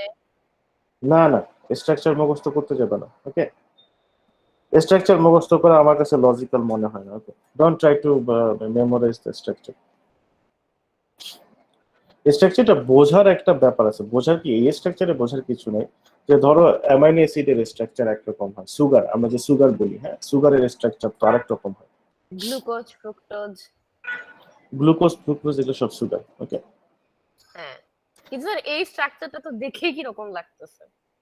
না এইগুলা হচ্ছে কি দুইটা গ্লুকোজ। এখানে হচ্ছে তোমাদের কাছে বেশি কমপ্লেক্স মনে হচ্ছে, কারণ এটা কিন্তু এই যে রিং দেখে বোঝা যাচ্ছে যেগুলো হচ্ছে সুগার স্ট্রাকচার আর কি। হ্যাঁ, সাইডে হচ্ছে কিছু সাইড চেইন থাকে, সাইড চেইনের কারণে জিনিসটাকে কমপ্লেক্স মনে হচ্ছে। ওকে, এনিওয়ে, সো মনে রাখবা পেপটিডোগ্লাইকেন হচ্ছে দুইটা সুগার ডেরাইভেটিভ দিয়ে তৈরি। একটা হচ্ছে এনএসিটাইল গ্লুকোজামিন আর একটা হচ্ছে এনএসিটাইল মিউরামিক অ্যাসিড। এই অ্যাসিড এরা দুইটা যুক্ত হয়ে একটা ইউনিট তৈরি করে। আর যেহেতু পেপটিডোগ্লাইকেন একটা পলিমার, এই ইউনিটে বারবার রিপিট হতে থাকে। ওকে, এই ইউনিটের সাথে আরেকটা যুক্ত হবে, আরেকটা যুক্ত হবে, এইভাবেই পেপটিডোগ্লাইকেন পলিমারটা তৈরি হয়। ওকে, এই হচ্ছে অবস্থা। আচ্ছা, আমি জাস্ট ব্রিফলি বলি কেন কালার ডিফারেন্ট, কারণ এই জিনিস হচ্ছে অন্য একটা লেকচারে ডিটেলস আলোচনা করা হয়েছে। এই আমরা যখন গ্রাম স্টেনিং করি, হ্যাঁ, গ্রাম স্টেনিং এখানে কি আছে? না না, এখানে গ্রাম স্টেনিং প্রসিডিউরটা নেই, এটা আরেকটা চ্যাপ্টারে আছে। তো আপাতত আমি জাস্ট ব্রিফলি বলি, ওটুকু মনে রাখো। গ্রাম স্টেনিং প্রসিডিউরটা যখন আমরা করি তখন দেখা যায় কি, যে প্রথমে আমরা একটা কালার যুক্ত করি। আমরা হচ্ছে প্রথমে একটা কালার দিই, হ্যাঁ, পার্পল কালারের একটা কেমিক্যাল দিই। ধরো আমরা যেটা করি, আগের লেকচারে মনে আছে না, যে মাইক্রোস্কোপি যখন দেখাচ্ছিলাম, যে আমরা হচ্ছে ধরো সেল কালচার করছি, তারপর সেল নিয়ে আমরা হচ্ছে স্লাইডের মধ্যে দিলাম, স্লাইডের মধ্যে দিয়ে স্প্রেড করে দিয়ে সেটাকে কিছুক্ষণ এয়ার ড্রাই করলাম, তারপর হালকা হিট ফিক্স করলাম, হালকা হিট দিই যাতে স্লাইডের মধ্যে ব্যাকটেরিয়া ফিক্স হয়ে যায়। আমরা এরপর হচ্ছে স্টেনিং শুরু করবো। তা প্রথমে মানে গ্রাম স্টেনিং এর ক্ষেত্রে প্রথমে হচ্ছে আমরা একটা পার্পল কেমিক্যাল দিই, যেটা কালার হচ্ছে পার্পল কেমিক্যাল দিয়ে আমরা কিছুক্ষণ রাখি। রাখলে হয় কি, সব সেল হচ্ছে পার্পল কালার হয়ে যায়। হ্যাঁ, সব cell gram positive gram negative সবাই পার্পল কালার হয়ে যায়। এরপরে হচ্ছে আমরা সেটাকে ওয়াশ করি। তো ওয়াশ করার সময় আমরা হচ্ছে পানি দিয়েও করি, বাট অ্যালকোহল দিয়ে আমরা একটা ওয়াশ করি। তো যখন অ্যালকোহল দিয়ে ওয়াশ করি, অ্যালকোহল দিয়ে ওয়াশ করার পর দেখা যায় গ্রাম পজিটিভ যে সেলগুলো সেগুলো স্টিল পার্পল থাকে, কিন্তু গ্রাম নেগেটিভ গুলো কালারলেস হয়ে যায়, মানে পার্পল কালারটা গ্রাম নেগেটিভ থেকে চলে যায়। কেন চলে যায়? যখন আমরা অ্যালকোহল দিয়ে ওয়াশ করি, আচ্ছা অ্যালকোহল কি ধরনের, অ্যালকোহলে কারা ডিজলভ হয়? ফ্যাট, और ফ্যাট কি অ্যালকোহলে ডিজলভ? আচ্ছা, ফ্যাটি কম্পাউন্ড কি পানিতে ডিজলভ হয়? Can you dissolve the fat in the water? No, No, sir. No, sir. sir. No. Water Alcohol dissolve হবে? অ্যালকোহলে ডিজলভ হয়। Yeah, and water insoluble alcohol dissolve হয় না আর কি। হ্যাঁ, তা ফ্যাট কি অ্যালকোহলে ডিজলভ হবে? সরি ওয়াটার ইনসলিউবল বলে অ্যালকোহলে ডিজলভ হয়। ইয়া, তো ফ্যাট কি ওয়াটার ইনসলিউবল না, তাহলে ফ্যাট কি ওয়াটারে অ্যালকোহলে ডিজলভ হবে, রাইট? জি স্যার। জি স্যার। জি তাহলে স্যার। এখন দেখো, আমরা যখন অ্যালকোহল দিয়ে ওয়াশ করলাম তখন ঘটনা ঘটবে কি, এই যে ফ্যাটি যে কম্পাউন্ড গুলো, এইখানে তো ফ্যাট নেই, হ্যাঁ, এখানে সুগার আছে, প্রোটিন আছে, এটা তো ফ্যাট না। ফ্যাট আছে সেল মেমব্রেনের এখানে, হ্যাঁ।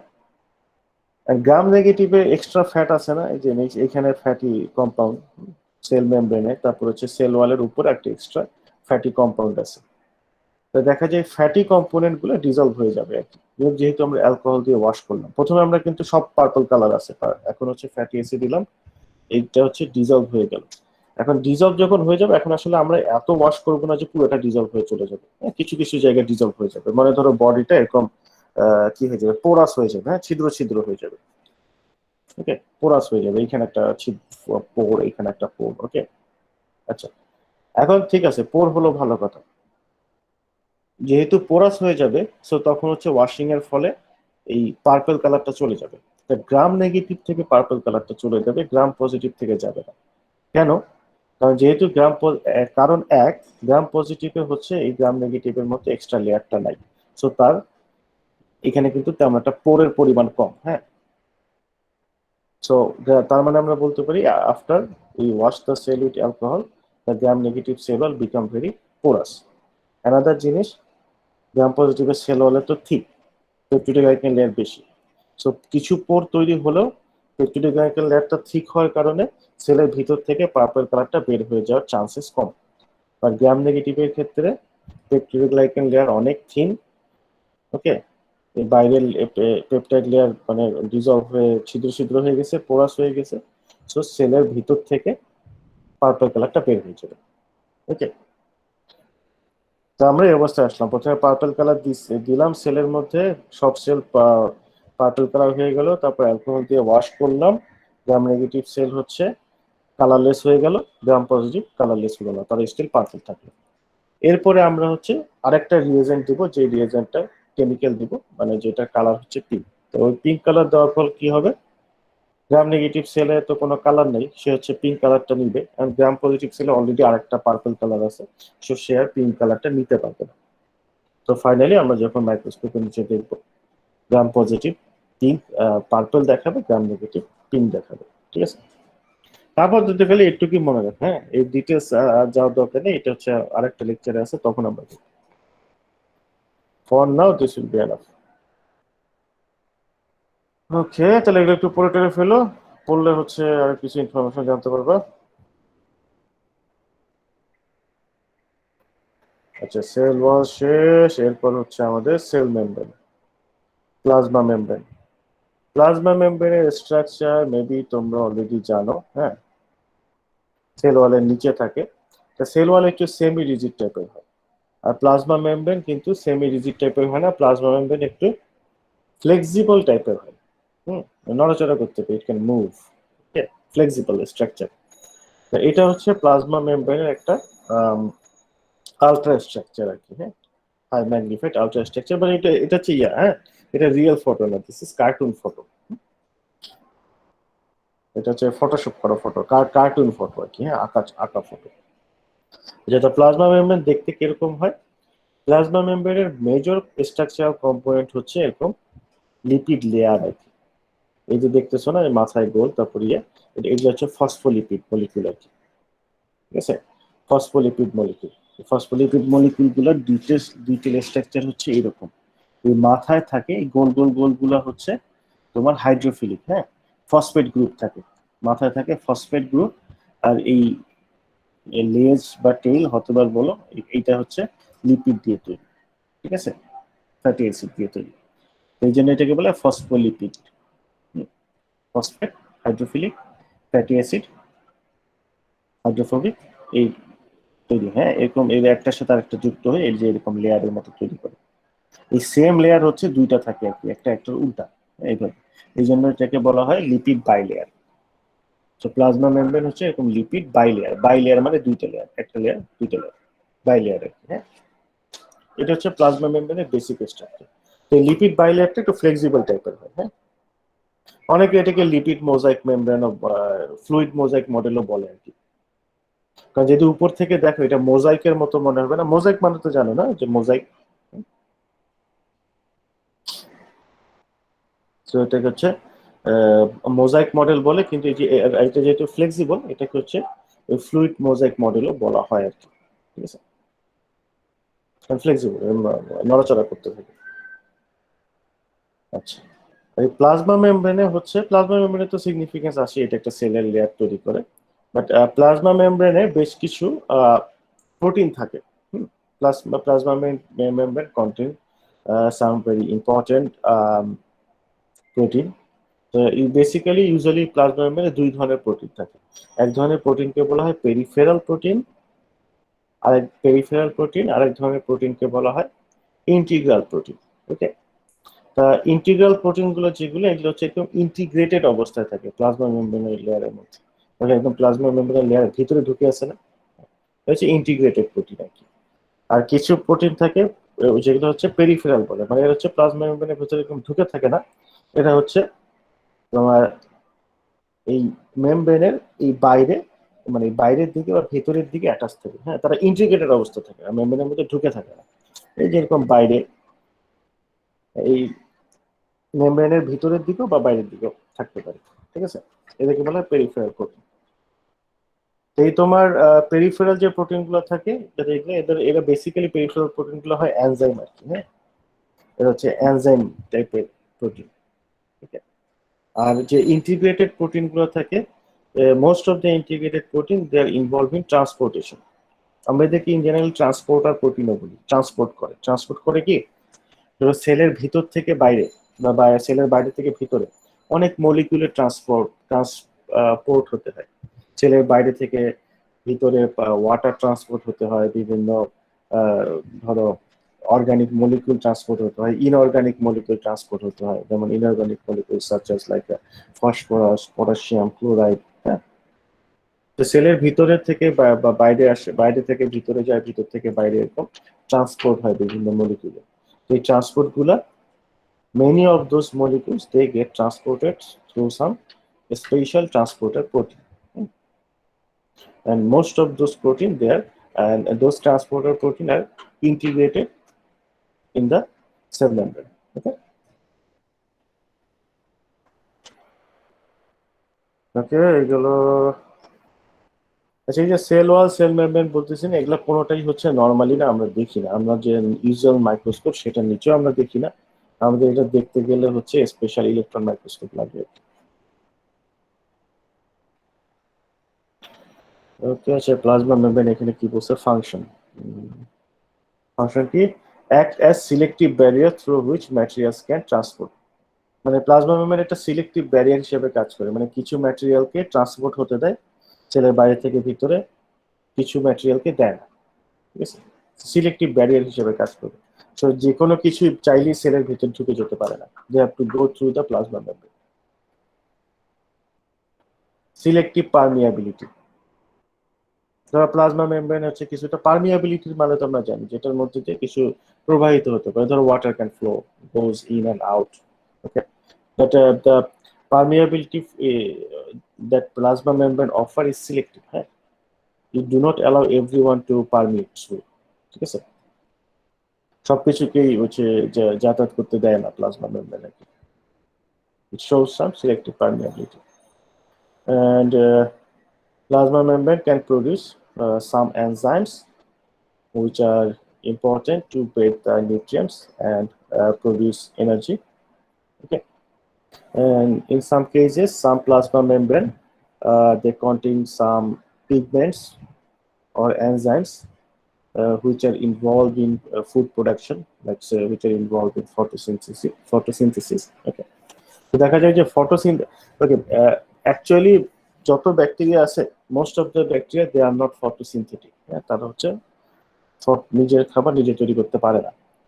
শুধু সায়ানো ব্যাকটেরিয়া নামে এক ধরনের স্পেশাল ব্যাকটেরিয়া আছে, সায়ানো ব্যাকটেরিয়া, শুধু ওই সায়ানো ব্যাকটেরিয়া যারা, তারাই শুধুমাত্র হচ্ছে তোমার তৈরি করতে পারে, ফটোসিনথেসিস করতে পারে। সবুজ, হ্যাঁ, কিছুটা সবুজ দেখাবে, হ্যাঁ, নীলচে সবুজ আর তবে কি, এর মানে এক্সাক্ট সায়ানো ব্যাকটেরিয়ার কালার যে কি, যেটা হচ্ছে যে তোমার বেসিক্যালি এগুলো কালার বোঝাটা একটু ডিফিকাল্ট আর কি, হ্যাঁ, হাই যেহেতু খাদ্য তৈরি করতে ম্যাগনিফিকেশনে পারে দেখতে হয়। সবুজই তো হওয়ার কথা। বেসিক্যালি এটা ডিপেন্ড করে ক্লোরোফিলের কালারের উপর, হ্যাঁ, তো যারা মোটামুটি খাবার তৈরি ফটোসিনথেসিস করে সবাই আর কি ওই গ্রিনিশই দেখায়, গ্রিন সবুজ দেখায়, কারণ হচ্ছে ক্লোরোফিলের কালার সবুজ, মানে ক্লোরোফিল কালার হচ্ছে সবুজ, এই জন্য আর কি, হ্যাঁ। তো বেসিক্যালি সায়ানোব্যাকটেরিয়া গুলো মানে কাইন্ড অফ গ্রিন দেখাবে আর কি, ঠিক আছে, কারণ তাই আর কারণ because cyanobacteria they contain the photosynthetic pigments, ঠিক আছে, এবং এই পিগমেন্টস গুলো তাদের প্লাজমা মেমব্রেনে থাকে মেইনলি। ওকে, এইগুলো প্লাজমা মেমব্রেন। এখন হচ্ছে ফ্লাজেলা।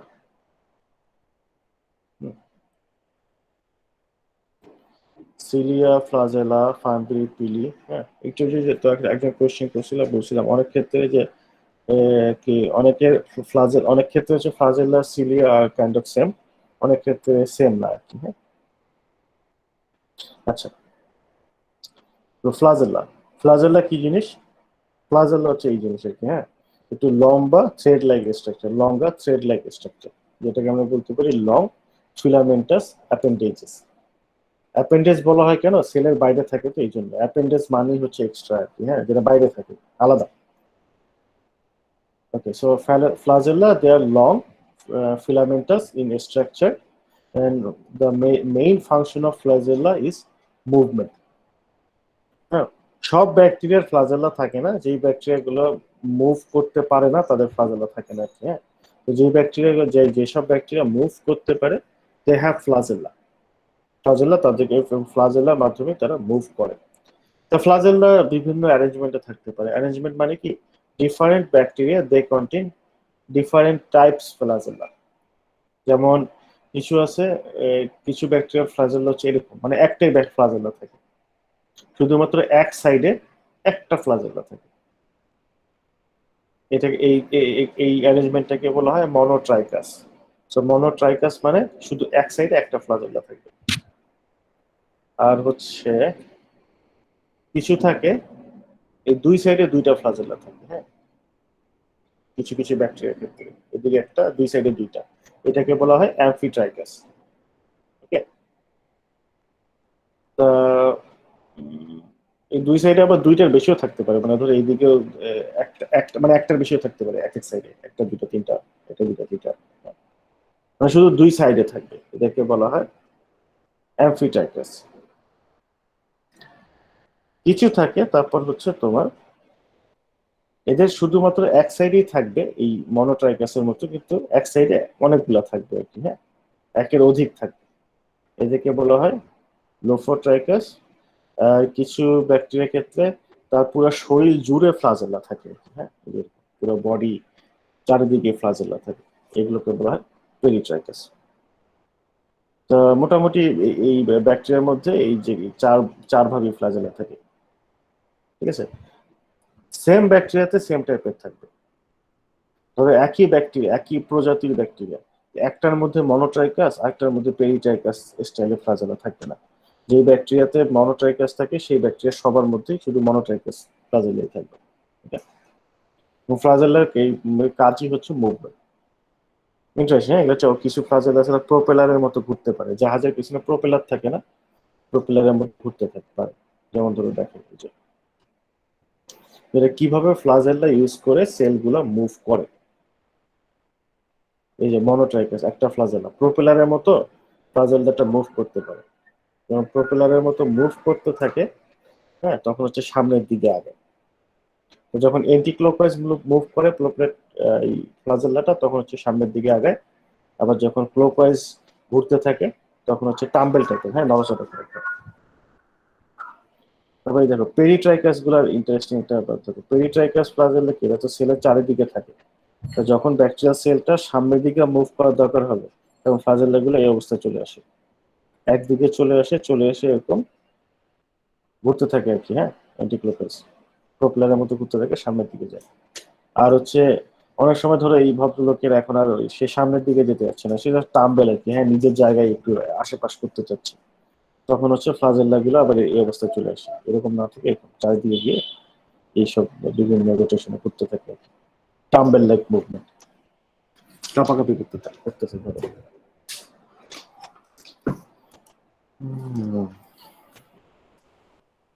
Interesting, right?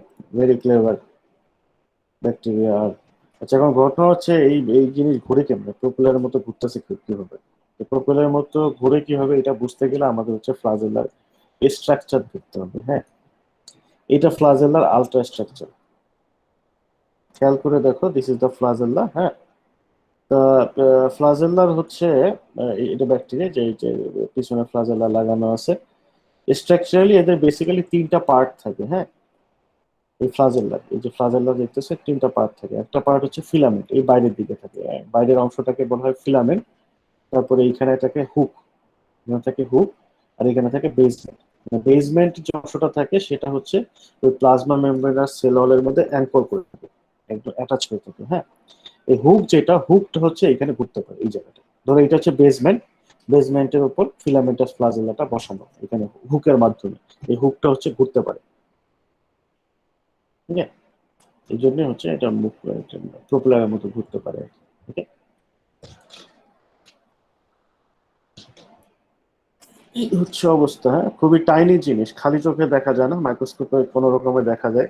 তার মধ্যে তার একটা অর্গানের হচ্ছে ফ্লাজেল্লা। হ্যাঁ, সেটা আর কত ছোট, সেই জিনিসের ডিটেল স্ট্রাকচার দেখো কত কত নাইস। হ্যাঁ, very well developed, very nice structure. চিন্তা করে দেখো কত টাইনি লেভেলে। হ্যাঁ, কি চমৎকার স্ট্রাকচার।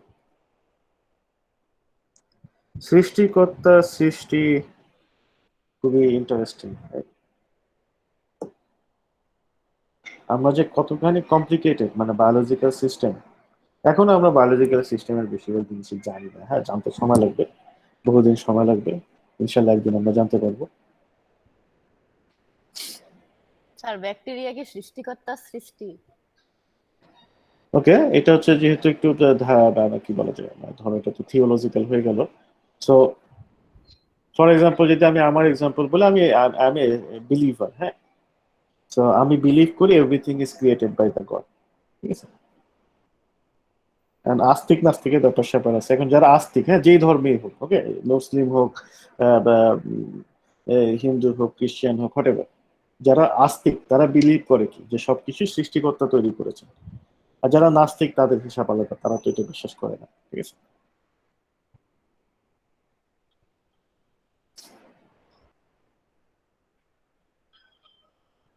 আর ইভলিউশন যে থিওরি, হ্যাঁ, ইভলিউশন নিয়ে একটা ব্যাপার কি যে ইভলিউশন কোনো ভুল থিওরি না। এখন কথা হচ্ছে ইভলিউশনের কোন জিনিসটা ভুল বা সঠিক, এটা বলতে গেলে আগে ইভলিউশনের ডেফিনেশনটা দরকার।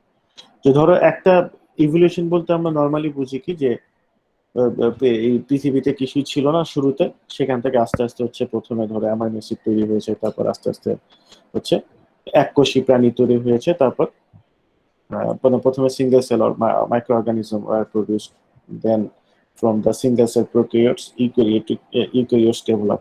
ইভলিউশন তো প্রথমে এককোষী প্রাণী, তারপর আস্তে আস্তে ডেভেলপ প্রাণী তৈরি হয়েছে। এটা হচ্ছে ইভলিউশন থিওরি।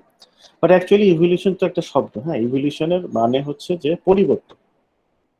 ওই ইভলিউশনটা হচ্ছে অরিজিন, যে অরিজিন অফ দা, কি বলা যায়, সৃষ্টি শুরু হয়েছে কোথা থেকে। শুধু ইভলিউশন শব্দটা মানে হচ্ছে পরিবর্তন। এভলিউশন কিন্তু হচ্ছে, এবং এভলিউশন কন্টিনিউয়াসলি হচ্ছে, সবকিছুই পরিবর্তন হয়। আমরা হিউম্যানরা পরিবর্তন হই, তো আমাদের হিউম্যানের পরিবর্তন হতে অনেক সময় লাগে। হ্যাঁ, কিছু পরিবর্তন হিউম্যানে আসে, কিন্তু তারপর ধরো এর মানে পরিবর্তন এই জন্য যে বানর চেঞ্জ হয়ে হিউম্যান হয়ে গেল, ঠিক আছে, নট লাইক দ্যাট। কিছু পরিবর্তন আসে আবার, কিন্তু হচ্ছে মাইক্রো অর্গানিজমের ক্ষেত্রে তারা এককোষী প্রাণী, তো তাদের পরিবর্তন খুব দ্রুত হয়। মানে ধরো একটা ব্যাকটেরিয়া আজকে ইটস নট ড্রাগ রেজিস্ট্যান্ট, 2 দিন পর ড্রাগ রেজিস্ট্যান্ট হয়ে গেল। খুব র্যাপিড পরিবর্তন হয় মাইক্রো অর্গানিজমের ক্ষেত্রে। ওকে, যাই হোক, আমরা ধর্মবিদ্যা থেকে বার হয়ে আসি, আমরা আবার ফ্লাজেল্লায় ফেরত আসি। ওকে, ফ্লাজেল্লার স্ট্রাকচার বলে ফেলছি। আচ্ছা, অল্প একটু বাকি আছে, তো শেষ করে ফেলি। তো নেক্সট উইকে আসলে আমাদের তো কোনো ক্লাস হবে না, নেক্সট উইকে আমাদের একটা কুইজ হবে, তারপর ছুটি। আচ্ছা, এরপর হচ্ছে ফ্লাজেল্লা বাদে পিলি আর ফ্যাম্বরি। হ্যাঁ, আরো কিছু যে সুতার মতো স্ট্রাকচার ছিল, ছোট ছোট, পিলি, ফিমব্রি। ঠিক আছে, যে ফিমব্রি, তো পিলি আর ফিমব্রি কি, এটা হচ্ছে they are also thread like structure, but they are short. For example the pili are short, straight and thinner, পাতলা। Then flagella, and they are composed of pyline protein. Flagella are composed of flagellin protein, and pili are composed with pyline protein. Okay, and pili are basically, পিলিটা হচ্ছে এরা মুভমেন্টে involve না তেমন একটা। পিলির major কাজ হচ্ছে অ্যাটাচমেন্ট আর কি। হ্যাঁ, pili helps the bacteria to get attach with the surface, ধরো অন্য একটা সেলের সাথে অ্যাটাচ করতে, বা ধরো কোনো একটা সারফেসে, হ্যাঁ, মেটাল সারফেস বা সোয়াল সারফেস, হোয়াটএভার, হ্যাঁ, বিভিন্ন সারফেসে অ্যাটাচ হতে হেল্প করে আর কি।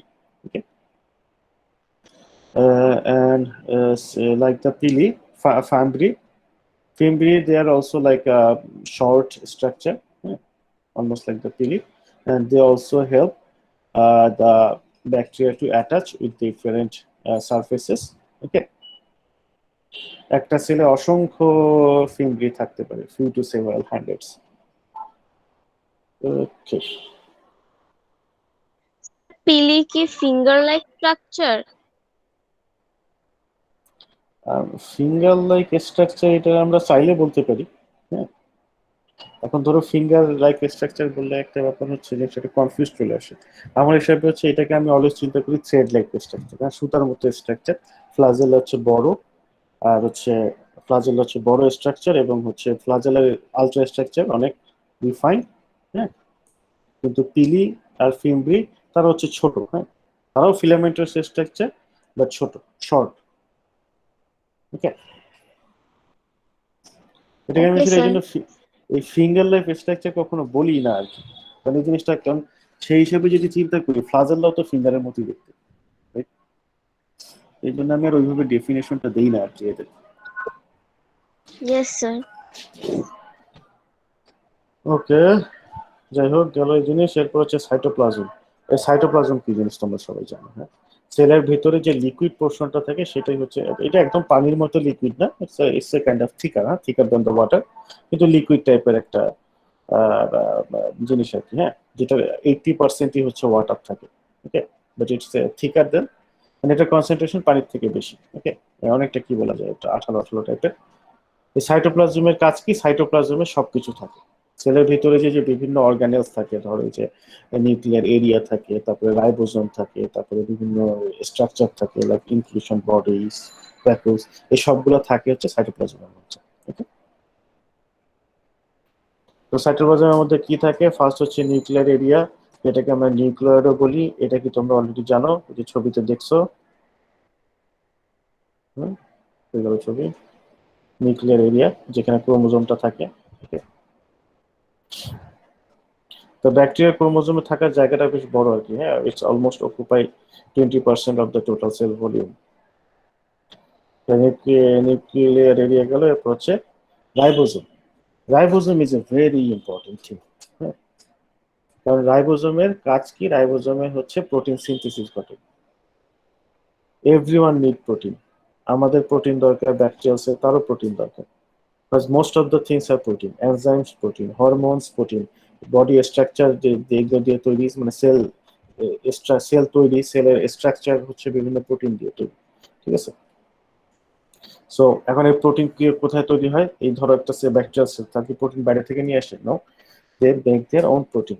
তো প্রতিটা সেল প্রোটিন সিনথেসিস করতে পারে আর কি। হ্যাঁ, কিছু প্রোটিন তারা, okay, so all the proteins necessary for the cells they produce by themself.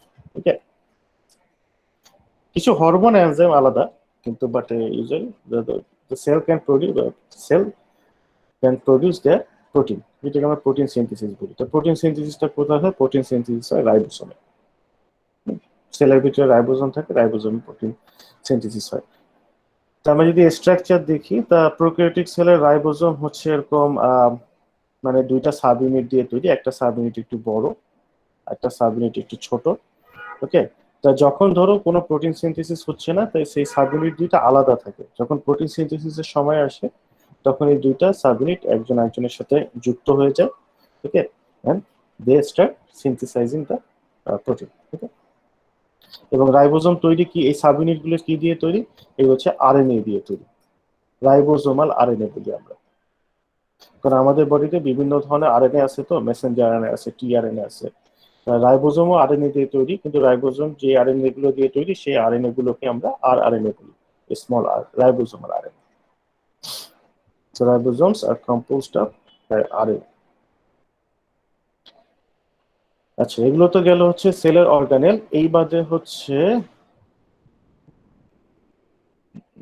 আচ্ছা একটু শেষ করে দিই, হ্যাঁ, নাহলে আবার আমরা ঝুলে থাকবো ঈদের পরে আর 5 মিনিট। তোমার হচ্ছে এন্ডোস্পোর। আচ্ছা, এন্ডোস্পোর হচ্ছে কি? এগুলো হচ্ছে সেলের কোনো অর্গানেল না।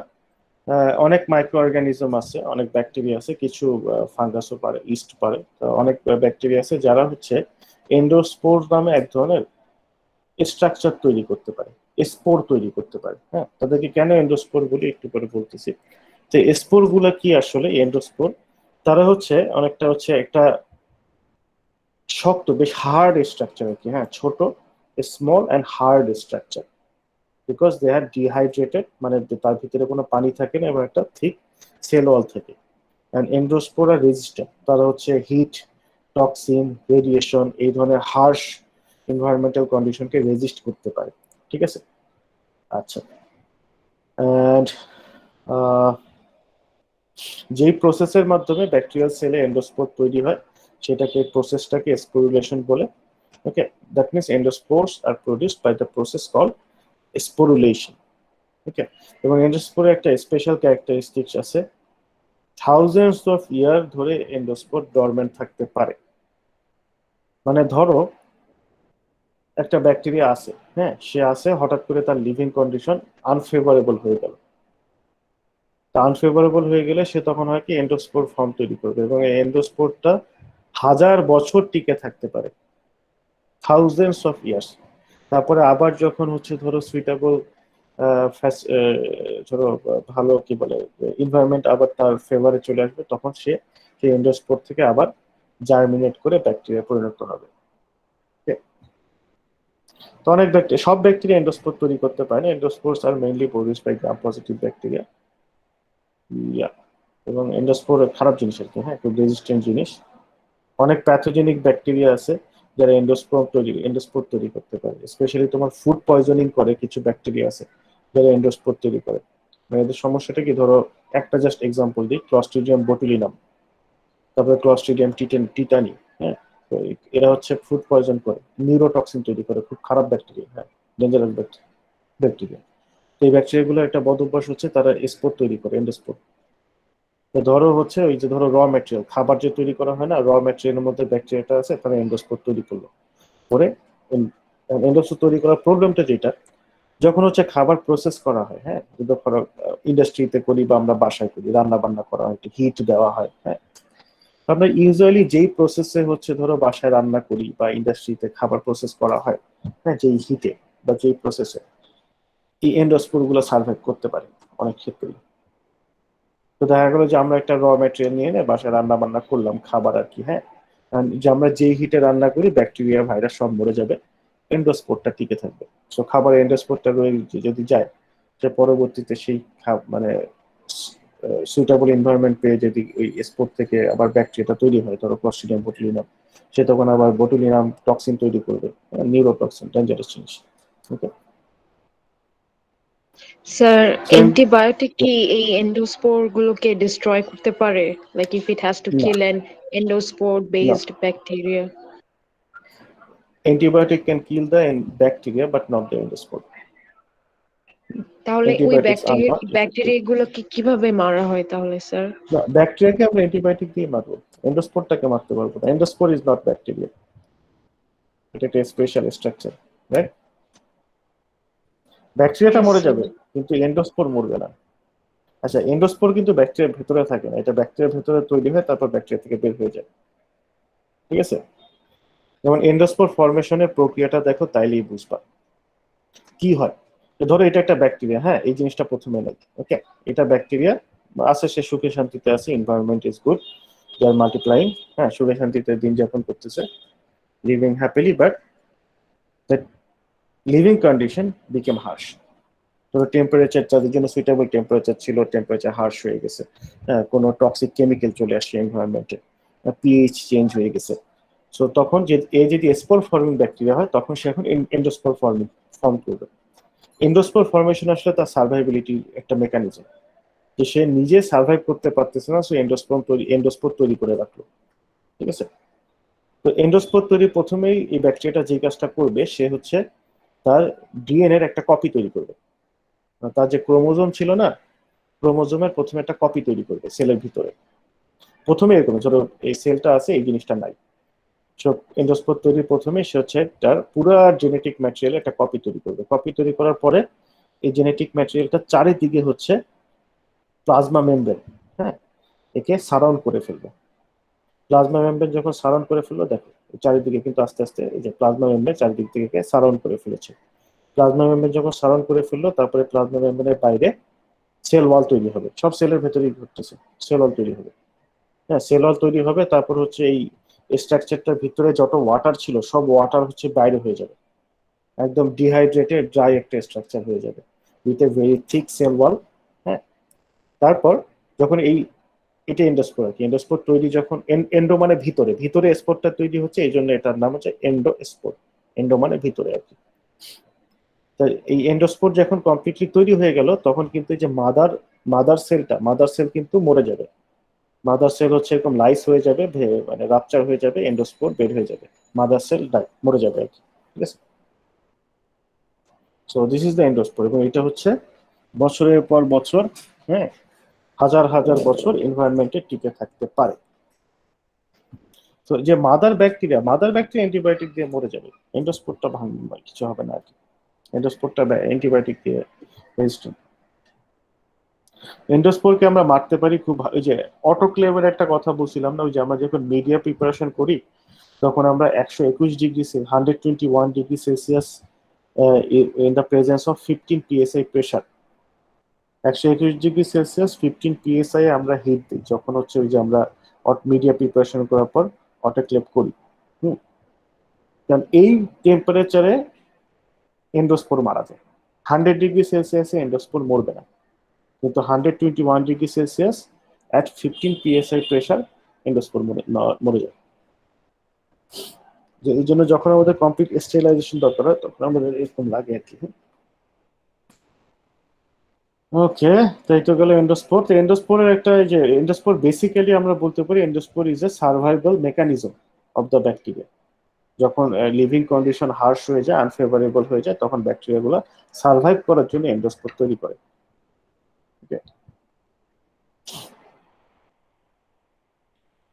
এই জন্য দেখা যায় যে ধরো গ্লোবাল ওয়ার্মিং, এনভায়রনমেন্ট চেঞ্জ হয়ে যাচ্ছে, এটা কিন্তু আমাদের জন্য ডেঞ্জারাস হতে পারে। কারণ ধরো সে ফর এক্সাম্পল ওই যে আইস, যে আমাদের দুই পোলে যে আইস জমাট হয়ে আছে, সেই পোলের মধ্যে হয়তো এরকম অনেক নন ব্যাকটেরিয়া এন্ডোস্পোর রয়ে গেছে, হ্যাঁ, যেগুলো আমরা জানি না। তো যদি গ্লোবাল ওয়ার্মিং হয়, পানি যদি গলে যায়, এন্ডোস্পোর গুলো যদি আবার মুক্ত হয়ে যায়, তারা যদি আবার জার্মিনেট করে সেই ব্যাকটেরিয়া গুলো তৈরি হয়, মানে ব্যাকটেরিয়া পরিণত হয়, হতে পারে যে খুব ডেডলি ডেঞ্জারাস ব্যাকটেরিয়া আছে সেখানে, হতেই পারে এটা ওয়ার্ল্ডে আবার কোনো ভয়ানক প্যান্ডেমিক তৈরি করবে। এনিওয়ে, আর 2 মিনিট। ওকে, ফাইনালি হচ্ছে তোমার বাইনারি ফিশন। বাইনারি ফিশন হচ্ছে কি, যে যে আজকে শুরুতেই বলেছিলাম না, prokaryotic cell multiply, that means increase their number by binary fission. তো বলতে পারো তুমি binary fission is a reproduction system for the bacteria. So single cell microorganism, especially bacteria, they reproduce by binary fission. Binary fission এ কি হয়, একটা sell খুব সুন্দর ভাগ হয়ে দুইটা সেলে পরিণত হয়। সো বাইনারি ফিশনের স্টেপ গুলো কি, ধরো এটা হচ্ছে মাদার সেল, হ্যাঁ, মাদার সেল এখন রিপ্রোডিউস করবে, হ্যাঁ, ডটার সেল তৈরি করবে। তো প্রথমে মাদার সেলটা একটু লম্বা হয়, হ্যাঁ, একটু লম্বা হতে থাকে, সে সাইজে একটু লম্বা হয়ে যায়। অ্যাট দ্য সেম টাইম এই মাদার সেলের যে ডিএনএটা হচ্ছে রেপ্লিকেশনের মাধ্যমে কপি তৈরি হয়। ডিএনএ রেপ্লিকেশন প্রসেসটার মানে হচ্ছে ডিএনএ রেপ্লিকেশনের মাধ্যমে ডিএনএ কপি তৈরি হয়। তো মাদার সেলের ডিএনএ রেপ্লিকেশন হয়ে কপি তৈরি হলো, ঠিক আছে, তো দুইটা কপি তৈরি হলো, চলো একটা তৈরি হলো, তো টোটাল হলো দুইটা। মাদার সেলটা সাইজে একটু লম্বা হয়, তারপর এক সময় এই মাঝ বরাবর সে ভাগ হয়ে যেতে থাকে। দেখো মাঝ বরাবর ভাগ হয়ে যাচ্ছে, এই যে একটু নিচের দিকে চলে যাচ্ছে, এটাকে সেপ্টাম ফর্মেশন বলে। মাঝ বরাবর ভাগ হয়ে গিয়ে দুইটা ভাগ হয়ে গেল, ঠিক আছে, দুইটা ডটার সেল তৈরি হলো। এই হচ্ছে বাইনারি ফিশন। একটা মাদার সেল থেকে দুইটা ডটার সেল তৈরি হলো, বা একটা সেল থেকে দুইটা সেল তৈরি হলো। This is binary fission. And binary fission is a asexual reproduction system. It's not a sexual reproduction system. Sexual reproduction system A mail এবং ফিমেল লাগে, ঠিক আছে, বাট এই for the like bacteria, prokaryotic bacteria, they reproduce asexually by through binary fission. এই হচ্ছে অবস্থা। Lecture শেষ। কারো কোনো কোশ্চেন থাকলে করতে পারো, লম্বা ক্লাস হয়ে গেছে। স্যার এন্ডোস্পোরের মধ্যে যে বলেছিলেন যে একটা পর্যায়ে যে ডিহাইড্রেটেড হয়ে যায়, স্যার আমি এটা একটু মিস করেছি, স্যার কোনটা ডিহাইড্রেটেড হয়ে যায়, এন্ডোস্পোরটা নাকি এন্ডোস্পোরটা, মাদার? আচ্ছা, এন্ডোস্পোরটা ঠিক আছে। Thank mother you cell sir. Ultimately মরে যাবে যখন এন্ডোস্পোর তৈরি হবে আর কি, mother cell will die.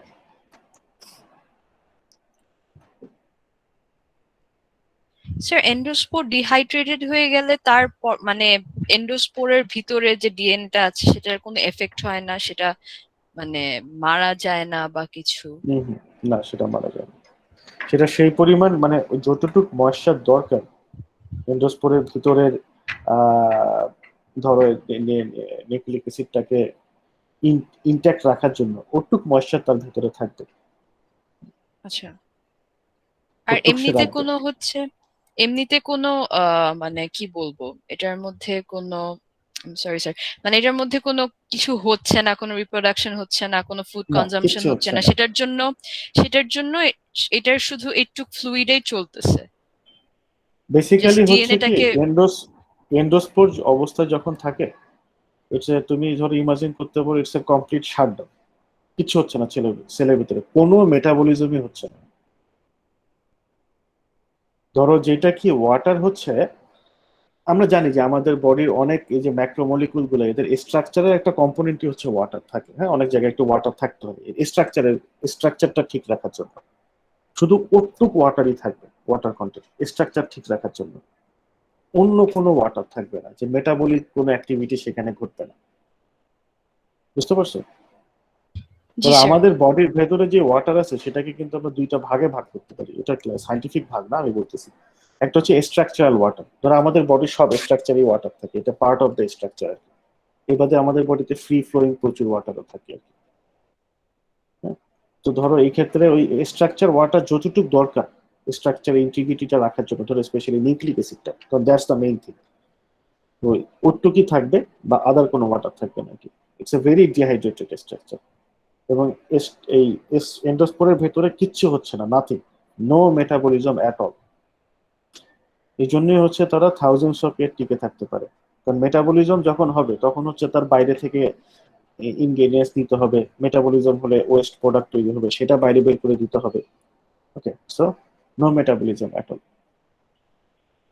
Kind of complete shutdown, বুঝতে পারছো? Okay sir. জি স্যার,